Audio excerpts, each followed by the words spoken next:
जय श्री कृष्णा। राधे राधे। पौष पुत्रदा एकादशी व्रत कथा। जय श्री कृष्णा। राधे राधे। आप सभी को पुत्रदा एकादशी की हार्दिक शुभकामनाएं। भगवान श्री हरि विष्णु जी की कृपा सदा आप और आपके परिवारजनों पर बनी रहे, इसी मंगल कामना के साथ आज के वीडियो का शुभ आरंभ करती हूँ। हिंदू पंचांग के अनुसार प्रतिवर्ष पुत्रदा एकादशी का व्रत पौष माह की शुक्ल पक्ष की एकादशी को मनाया जाता है। आज पौष मास के शुक्ल पक्ष की एकादशी तिथि है और इस एकादशी को पुत्रदा एकादशी के नाम से जाना जाता है। कुछ स्थानों पर इसे पुत्रदा 11 भी कहते हैं। पुत्रदा एकादशी का व्रत बहुत शुभ फलदायक होता है। इस कारण संतान पाने के इच्छुक व्यक्ति को इस दिन व्रत रखकर संतान की कामना करनी चाहिए, फिर चाहे वह पुत्र हो या पुत्री।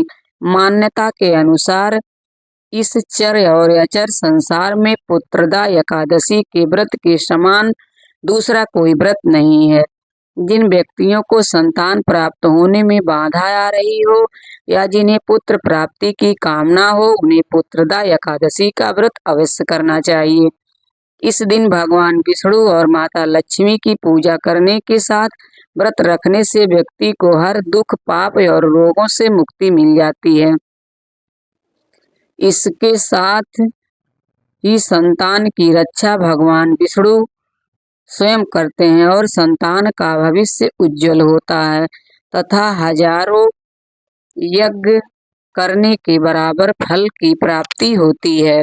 जो भी व्यक्ति व्रत ना भी कर पाए तो पुत्रदा एकादशी की व्रत कथा को सुनने से उनकी समस्त मनोकामनाएं पूर्ण होती हैं और अपार धन संपत्ति की प्राप्ति होती है। ऐसा स्वयं भगवान श्री हरि विष्णु जी ने कहा है। तो आज मैं आपको सुना रही हूँ पौष पुत्रदा एकादशी की बड़ी ही दुर्लभ कथा। आप लोग इन कथाओं को बड़ी ही श्रद्धा और प्रसन्न चित्त मन से पूरा अवश्य सुनिएगा। आइए भगवान श्री हरि विष्णु जी के चरणों का ध्यान करते हुए पुत्रदा एकादशी की व्रत कथा को सुनते हैं। भगवान श्री कृष्ण जी के चरणों में अर्जुन ने प्रणाम कर श्रद्धा पूर्वक प्रार्थना की और कहा, हे मधुसूदन, अब आप मुझ पर कृपा करके पौष मास के शुक्ल पक्ष की एकादशी की कथा को सुनाइए तथा इस एकादशी का क्या नाम है। अर्जुन के प्रश्न सुनकर श्री भगवान श्री कृष्ण ने कहा, हे अर्जुन, मैं पौष मास की शुक्ल पक्ष की एकादशी का नाम पुत्रदा है और इससे संबंधित जो कथा प्रचलित है उसे मैं तुम्हें सुनाता हूँ। श्रद्धा पूर्वक श्रवण करो। भगवान श्री कृष्ण बोले, हे अर्जुन, प्राचीन काल में भद्रावती नगर में सुकेतुमान नाम का एक राजा राज्य करता था। उसके कोई संतान नहीं थी तथा उसकी पत्नी का नाम सैव्या था। उस पुत्रहीन राजा के मन में इस बात की बड़ी चिंता थी कि उसके बाद उसे और उसके पूर्वजों का कौन पिंडदान करेगा। उसके पितृ भी व्यथित हो पिंड लेते थे कि सुकेतुमान के बाद हमें कौन पिंड देगा। इधर राजा भी बंधु बांधव, राज्य, हाथी, घोड़ा आदि से संतुष्ट नहीं था। उसका एकमात्र कारण पुत्रहीन होना था। बिना पुत्र के पितरों और देवताओं के उर्ण नहीं हो सकते। इस तरह राजा रात दिन इसी चिंता में घुला करता था। इस चिंता के कारण एक दिन वह इतना दुखी हो गया कि उसके मन में अपने शरीर को त्याग देने की इच्छा उत्पन्न हो गई, किंतु वह सोचने लगा कि आत्महत्या करना तो महापाप है। अतः उसने इस विचार को मन से निकाल दिया। एक दिन इन्हीं विचारों में डूबा हुआ वह घोड़े पर सवार होकर वन को चल दिया। घोड़े पर सवार राजा वन में पक्षियों और वृक्षों को देखने लगा। उसने वन में देखा कि मृग, बाघ, सिंह, बंदर आदि विचरण कर रहे हैं। हाथी शिशुओं और हथिनियों के बीच में विचर रहा है। उस वन में राजा ने देखा कि कहीं तो सियार, कर्कश शब्द निकाल रहे हैं और कहीं मोर अपने परिवार के साथ नाच रहे हैं। वन के दृश्यों को देखकर राजा और ज्यादा दुखी हो गया पुत्र उसके पुत्र क्यों नहीं है, इसी सोच विचार में दोपहर हो गई। वह सोचने लगा कि मैंने अनेक यज्ञ किए हैं और ब्राह्मणों को स्वादिष्ट भोजन भी कराया है, किंतु फिर भी मुझे यह दुख क्यों मिल रहा है? आखिर इसका कारण क्या है? राजा मन ही मन विचार करने लगा कि अपनी व्यथा किससे कहूँ और कौन मेरी व्यथा का समाधान कर सकता है। अपने विचारों में खोए राजा को प्यास लगने लगी और वह पानी की तलाश में आगे बढ़ा। कुछ दूर जाने पर उसे एक सरोवर मिला। उस सरोवर में कमल पुष्प खिले हुए थे। सारस, हंस, घड़ियाल आदि जल क्रीड़ा में मग्न थे। सरोवर में चारों तरफ ऋषियों के आश्रम बने हुए थे। अचानक राजा के दाहिने अंग फड़फड़ाने लगे। इसे शुभ सगुन समझकर राजा मन में प्रसन्न होते हुए घोड़े से नीचे उतरा और सरोवर के किनारे बैठे हुए ऋषियों को प्रणाम करके उनके सामने बैठ गया। ऋषिवर बोले, हे राजन, हम तुमसे अति प्रसन्न हैं। तुम्हारी जो इच्छा है वह हमसे कहो। राजा ने प्रश्न किया कि हे विप्रों, आप कौन हैं और किस लिए यहाँ रह रहे हैं? राजा की बात सुनकर ऋषिगण बोले, राजन, आज पुत्र की इच्छा करने वाले को श्रेष्ठ पुत्र प्रदान करने वाली पुत्रदा एकादशी है। आज से 5 दिन बाद माघ स्नान है और हम सब इस सरोवर में स्नान करने आए हैं। ऋषियों की बात सुनकर राजा ने कहा, हे मुनियों, मेरे भी कोई पुत्र नहीं है। यदि आप मुझ पर प्रसन्न है तो कृपा कर मुझे एक पुत्र का वरदान दीजिए। ऋषि बोले, हे राजन, आज पुत्रदा एकादशी है। आप इसका उपवास करें। भगवान श्री हरि की अनुकंपा से आपके घर अवश्य ही पुत्र होगा। राजा ने मुनि के वचनों के अनुसार उस दिन उपवास किया और द्वादशी को व्रत का पारण किया तथा ऋषियों को प्रणाम करके वापस अपनी नगरी में आ गया। भगवान श्री हरि की कृपा से कुछ दिनों बाद ही रानी ने गर्भ धारण किया और 9 माह के पश्चात उसने एक तेजस्वी पुत्र को जन्म दिया।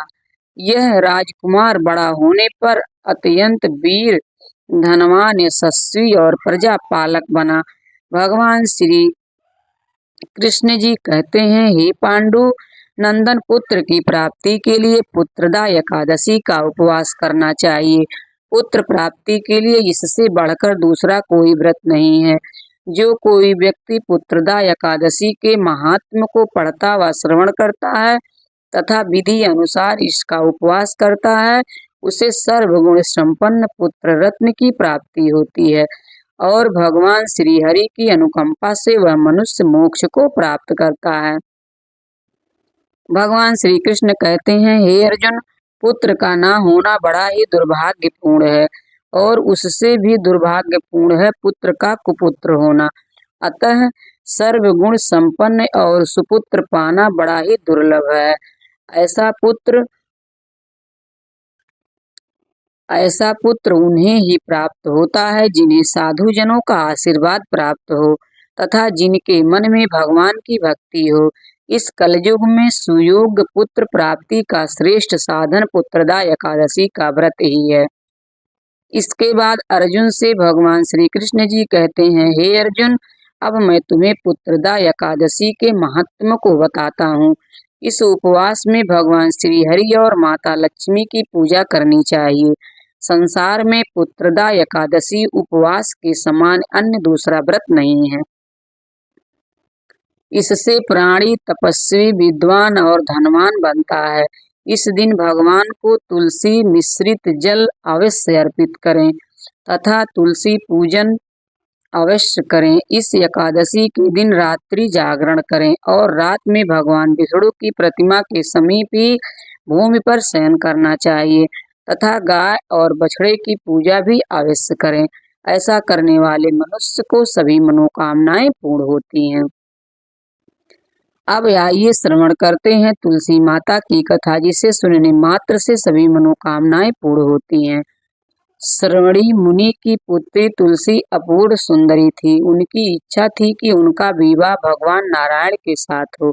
इसके लिए उन्होंने नारायण पर्वत की घाटी में स्थित बद्री वन में घोर तपस्या की। दीर्घ काल तक तपस्या करने के उपरांत ब्रह्मा जी ने प्रसन्न होकर दर्शन दिया और वर मांगने को कहा। तुलसी जी ने कहा, हे सृष्टिकर्ता ब्रह्मदेव, आप अंतर्यामी हैं, सबके मन की बात जानते हैं, फिर भी मैं अपनी इच्छा आपसे बताती हूँ। मैं सोचती हूँ कि भगवान श्री नारायण मुझे पति रूप में मिले। ब्रह्मा जी ने कहा, तुम्हारा अभीष्ट तुम्हें अवश्य मिलेगा। अपने पूर्व जन्म में किसी अपराध के कारण तुम्हें श्राप मिला है। इसी प्रकार भगवान श्री नारायण के एक पार्षद को भी दानव कुल में जन्म लेने का श्राप मिला है। दानव कुल में जन्म लेने के बाद भी उसमें नारायण का अंश विद्यमान रहेगा। इसलिए इस जन्म में पूर्व जन्म के पाप के शमन के लिए संपूर्ण नारायण तो नहीं मिलेंगे, लेकिन नारायण के अंश से युक्त दानव कुल जन्म उस शापग्रस्त पार्षद से तुम्हारा विवाह होगा। श्राप मुक्त होने पर भगवान श्री नारायण सदा सर्वदा के लिए तुम्हारे पति हो जाएंगे। तुलसी ने ब्रह्मा के इस वर को स्वीकार किया, क्योंकि मानव कुल में जन्म होने के कारण उस मायावी भोग को तो भोगना ही था।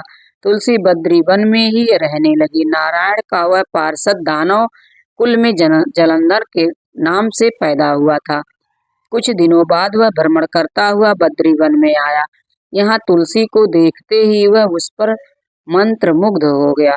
तुलसी के सामने उसने अपने विवाह का प्रस्ताव रखा। इतने में ही महाब्रह्मा जी आ गए और तुलसी से कहा, तुलसी जलंधर को देखो, कैसा देवयोग उसका स्वरूप है। दानव कुल में जन्म लेने के बाद भी लगता है जैसे इसके शरीर में नारायण का वास हो। तुम प्रस्ताव को सहर्ष स्वीकार कर लो। तुलसी को भी लगा कि उसकी तपस्या पूर्ण हुई, उसे इच्छित फल मिला है। जलंधर के साथ उसका गंधर्व विवाह हो गया और वह जलंधर के साथ अपने उसके महल में पत्नी बनकर आ गई।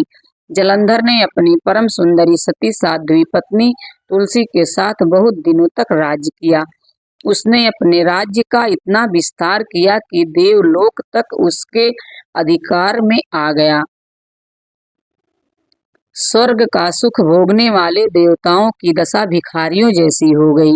जलंधर किसी को कष्ट नहीं देता था, पर अधिकार और राज्य छीन जाने से सारे देवता मिलकर ब्रह्मा, विष्णु और शिव जी की सभा में गए तथा अपनी विपत्ति सुनाई। ब्रह्मा जी ने कहा, तुलसी परम साध्वी है, उसका विवाह जलंधर से मैंने ही कराया था। जलंधर को तब तक नहीं हराया या मारा जा सकता जब तक तुलसी को न छला जाए। भगवान श्री हरि विष्णु जी ने कहा, जलंधर पूर्व जन्म में मेरा पार्षद था। श्राप के कारण उसे दैत्य कुल में जन्म लेना पड़ा। जन्म में भी मेरा अंश उसमें व्याप्त है। साथ ही तुलसी के पतिव्रत धर्म से वह अजेय है। फिर देवताओं की सहमति से भगवान शिव ने जलंधर के पास संदेशा भेजा कि या तो वह देवताओं को राज्य लौटा दे या फिर उनसे युद्ध करे। जलंधर भगवान शंकर के पास पहुंचा। उसने कहा, देवाधिदेव, आपके लिए देवताओं का पक्ष लेना उचित नहीं है। राज्य बढ़ाना हर राजा का कर्तव्य है। मैं किसी को दुखी नहीं कर रहा हूँ। देवताओं से कहिए कि वे मेरी प्रजा बनकर रहें। मैंने आपका कोई भी अपमान नहीं किया है। हमारा आपका युद्ध शोभा नहीं देता है। अगर आप हार गए तो बड़ी लज्जा की बात होगी। मैं हार गया तो आपकी कीर्ति बहुत अधिक नहीं बढ़ेगी।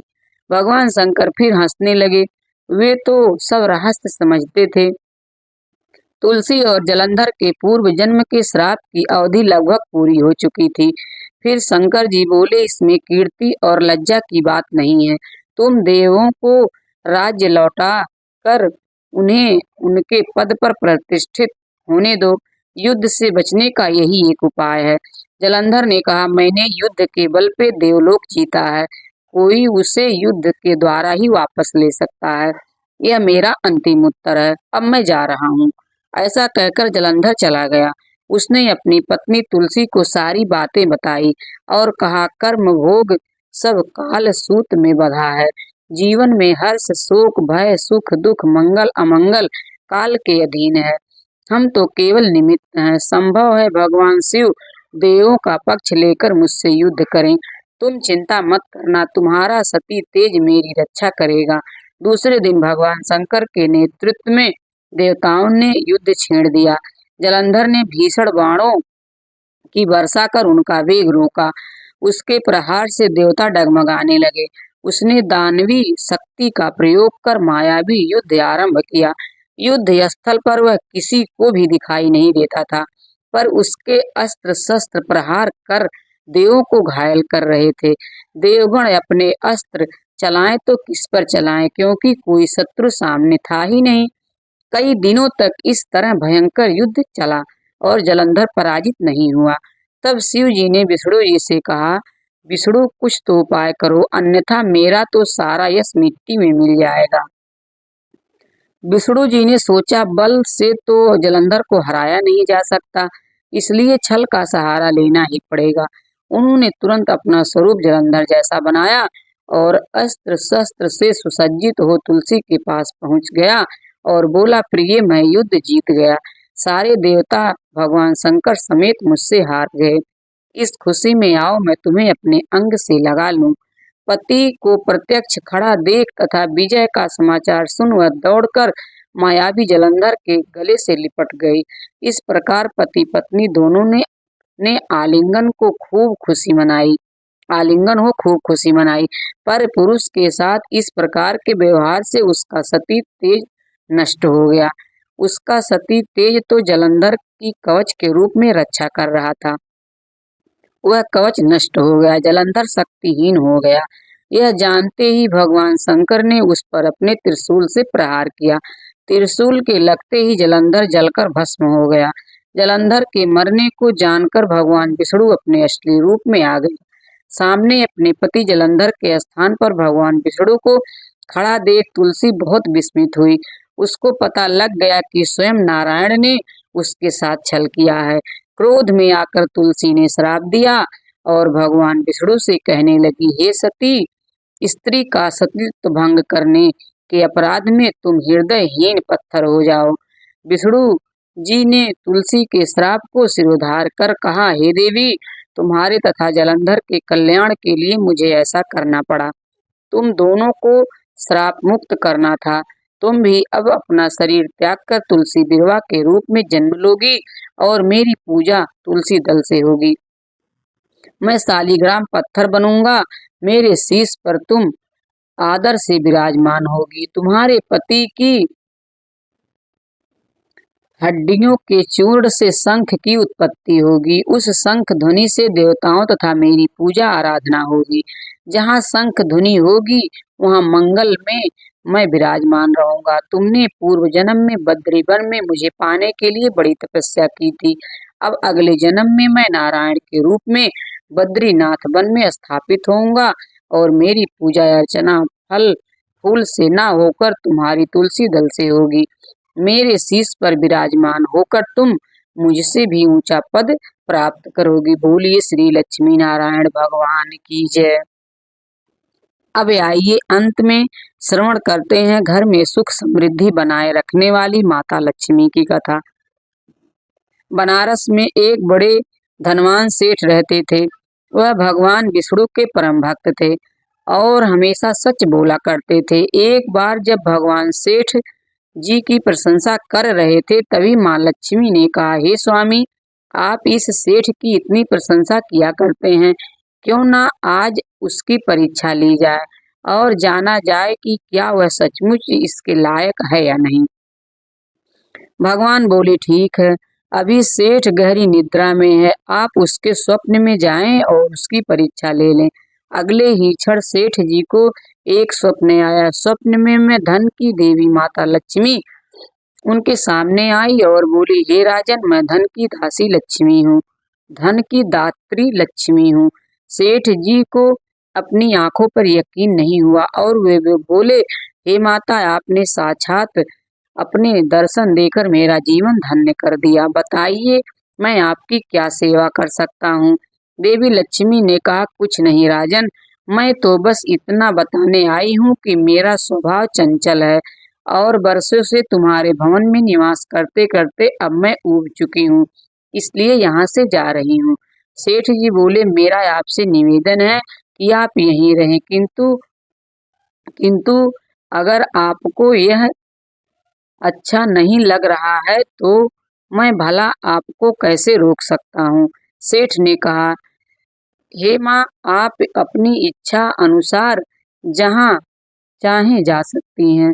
तत्पश्चात मेरी लक्ष्मी उसके घर से चली गई। थोड़ी देर बाद माता लक्ष्मी रूप बदलकर पुनः सेठ के स्वप्न में यश के रूप में आई और बोली, सेठ, मुझे पहचान रहे हो कि मैं कौन हूँ? सेठ ने कहा, नहीं महोदय, मैंने आपको नहीं पहचाना। यश ने बोला, मैं यश हूँ, मैं ही तेरी कीर्ति और प्रसिद्धि का कारण हूँ, लेकिन अब मैं तुम्हारे साथ नहीं रहना चाहता क्योंकि माँ लक्ष्मी यहाँ से चली गई हैं, इसलिए मेरा भी यहाँ कोई काम नहीं है। सेठ ने बोला, ठीक है, यदि आप भी जाना चाहते हैं तो वही सही। सेठ जी अपनी अभी भी स्वप्न में ही थे और उन्होंने देखा कि वह दरिद्र हो गए और धीरे धीरे उनके सारे रिश्तेदार व मित्र सभी उनसे दूर हो गए। यहाँ तक कि जो लोग उनका गुणगान किया करते थे वे भी अब बुराई करने लगे। कुछ और समय बीतने पर माँ लक्ष्मी धर्म का रूप धारण कर पुनः सेठ के स्वप्न में आई और बोली, हे सेठ, मैं धर्म हूँ। माँ लक्ष्मी और यश के जाने के बाद मैं भी इस दरिद्रता में तुम्हारा साथ नहीं दे सकता, इसलिए मैं भी जा रहा हूँ। फिर सेठ ने कहा, जैसी आपकी इच्छा। सेठ ने उत्तर दिया और धर्म भी वहां से चला गया। कुछ और समय बीत जाने पर माँ लक्ष्मी सत्य के रूप में स्वप्न में प्रकट हुई और बोली, हे सेठ, मैं सत्य हूँ। लक्ष्मी, यश और धर्म के जाने के बाद अब मैं यहाँ से जाना चाहती हूँ। ऐसा सुनकर सेठ ने तुरंत सत्य के पांव पकड़ लिए और बोले, महाराज, मैं आपको नहीं जाने दूंगा। भले ही सब मेरा साथ छोड़ दें, मुझे त्याग दें, पर कृपया आप ऐसा मत करिए। सत्य के बिना मैं एक क्षण नहीं रह सकता।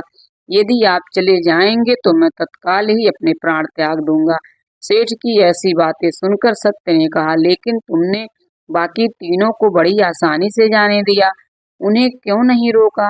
सेठ जी बोले, मेरे लिए वे तीनों भी बहुत महत्व रखते थे, लेकिन उन तीनों के बिना भी मैं भगवान के नाम का जाप करते रहते उद्देश्य पूर्ण जीवन जी सकता हूँ, परंतु यदि आप चले गए तो मेरे जीवन में झूठ प्रवेश कर जाएगा और मेरी वाणी अशुद्ध हो जाएगी। भला ऐसी वाणी से मैं अपने भगवान की वंदना कैसे कर सकता हूँ? मैं तो किसी भी कीमत पर आपके बिना नहीं रह सकता।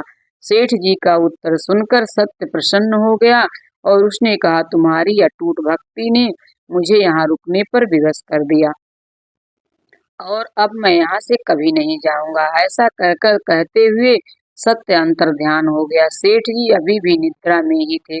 थोड़ी देर बाद स्वप्न में धर्म वापस आया और बोला, मैं अब तुम्हारे पास ही रहूंगा क्योंकि यहाँ सत्य का निवास है। फिर क्या था, सेठ जी ने प्रसन्नता पूर्वक धर्म का स्वागत किया।